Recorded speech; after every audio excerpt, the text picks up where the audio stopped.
ايه الاخبار؟ عاملين ايه؟ في الفيديو ده هشرح لك مهارتين جداد في فيفا 23. هي مهارة اللين تشينج رايت وليفت. هي اسمها لين تشينج بس منها الرايت او الليفت.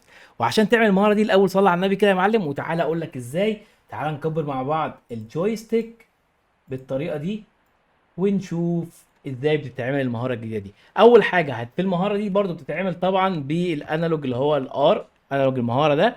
وبتتعمل ازاي يا معلم؟ بتتعمل بنفس طريقة البول رول، اللي هي سواء هتعمل يمين عكس يمين اللاعب او شماله، هتعمل هولد على الار يمين اللاعب او شماله في نفس بس وانت عامل هولد على ال1. يعني هتدوس على ال1 كده تعمل هولد، وانت ماشي كده هتعمل يمين اللاعب كده او شماله كده. دي اسمها لين تشينج سواء رايت او ليفت. لو انت تعملها رايت تبقى رايت، لو عملتها ليفت هتبقى ليفت. وطبعا المهاره دي بتحتاج 4 نجوم مهاره.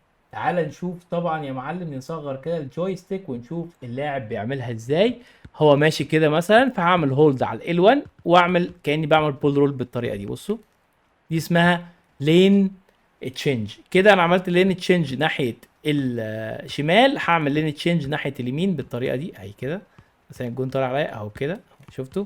الطريقه دي هي مفيده جدا في حته ان انت تعدي من واحد على واحد، بتبقى كويسه جدا.